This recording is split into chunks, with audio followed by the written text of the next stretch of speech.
வணக்கம். அக்ஷு சமையல்ல இன்னைக்கு நெய்யப்பம் எப்படி செய்யறதுன்னு பார்க்க போறோம். ஒரு 20லேருந்து 25 அப்பத்துக்கு தேவையான பொருட்கள் முதல்ல பார்க்கலாம். 1 கப் பச்சரிசி ஊற போட்டு வச்சிருக்கேன்.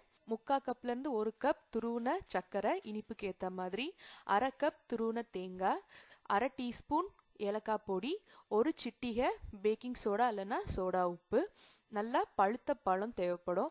பெரிய பழமாக இருந்தால் நல்லா 2 பெரிய பழம் எடுத்துக்கோங்க. சின்ன பழமாக இருந்தால் ஒரு 4லேருந்து 5 நல்லா பழுத்து இருக்கணும். அதை ஒரு மிக்சி ஜாரில் எடுத்துட்டு அது கூடவே ஊற வச்சிருக்கிற அரிசி, இனிப்புக்கு தகுந்த மாதிரி 3/4 கப்லேருந்து 1 கப் துருவின சர்க்கரை, ஒரு 1/4 கப் தண்ணி, இதெல்லாம் சேர்த்து நல்லா நைஸாக அரைச்சிக்கோங்க. தேங்காயும் இதுலேயே சேர்த்து நைஸாக அரைக்கிறதுனா அரைச்சிக்கலாம். இல்லைன்னா கடைசியாக துருவின தேங்காயை முழுசாக சேர்க்கறதா இருந்தாலும் சேர்க்கலாம்.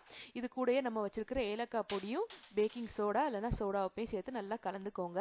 நீங்கள் இப்போ தேங்காயும் சேர்த்து இதில் அரைச்சிருந்தீங்கன்னா இந்த மாதிரி தான் ஒரு ஸ்மூத் மாவாக நல்லா நைஸாக வரும். நீங்கள் அப்படியே அதை குழிப்பணியார தட்டில் ஊற்றி எடுக்க வேண்டியது தான். நான் 2 இதையும் காட்டுறேன். முதல்ல ஒரு குழிப்பணியார தட்டில் ஒரு 1/4 டீஸ்பூன் நெய் எல்லாத்துலேயும் ஊற்றி அது நல்லா காஞ்சதுக்கு அப்புறமா இந்த நைஸான மாவை ஊற்றி எடுக்கணும். இது வந்து தேங்காயும் போட்டு அரைச்சிருந்தீங்கன்னா இப்படி நல்ல நைஸான மாவாக இருக்கும். நான் இன்னைக்கு துருவின தேங்காயை தான் சேர்க்க போகிறேன். நான் அரிசி பழத்து கூட அரைக்கலை. அப்படி நீங்கள் சேர்க்கும்போது பார்த்தீங்கன்னா நைஸாக இருக்காமல் இந்த மாதிரி துரு துருன்னு வரும் மாவு. அதுக்குன்னு ரொம்ப தண்ணி சேர்க்க வேண்டாம், அப்படியே வச்சுக்கலாம். வச்சுட்டு அதே ப்ரொசீஜர் தான். 1/4 டீஸ்பூன் நெய் ஊற்றிட்டு ஒரு 3/4 குழி நிரம்புற வரைக்கும் ஊற்றுங்க. எப்படி நைஸாக அரைச்சிருந்தாலும் சரி, துருவின தேங்காயை போட்டு கரைச்சி வச்சுருந்தாலும் சரி, 3/4க்கு மேலே ஊற்றாதீங்க. ஏன்னா அது கொஞ்சம் பொங்கி வரும். ஒரு 2 நிமிஷம் இதை அப்படி வேக விடுங்க. லோலேருந்து மீடியம் வரைக்கும் ஃப்ளேம் வச்சுக்கோங்க. ரொம்ப ஹை ஃப்ளேம் வேண்டாம். பழம் இருக்கிறதுனால சீக்கிரம் கலர் மாறும், ஆனால் வேகாது. அதனால மிதமான தீலையே வச்சு ஒரு 2 நிமிஷம் வேக விட்டு கீழ்ப்பக்கம் கொஞ்சம் நல்லா வெந்ததுக்கு அப்புறம் ஒரு ஸ்பூன் வச்சு கவனமாக திருப்பி போடுங்க.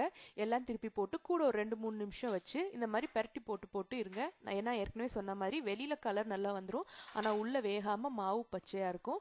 அதனால லோலேருந்து மீடியம் ஃப்ளேமில் வச்சு திருப்பி போட்டு நல்லா வெந்ததுக்கு அப்புறமா எடுத்து பரிமாறினீங்கன்னா நெய்யப்பம் தயார். இது பழம் நிறையா இருக்கிறதுனால இனிப்பு பார்த்து போடுங்க. இது ரொம்ப ட்ரெடிஷ்னல், ஆனால் ரொம்ப டேஸ்டாக இருக்கும். உங்கள் வீட்லேயும் ட்ரை பண்ணி பாருங்கள். நிச்சயம் எல்லாத்துக்கும் பிடிக்கும். நன்றி.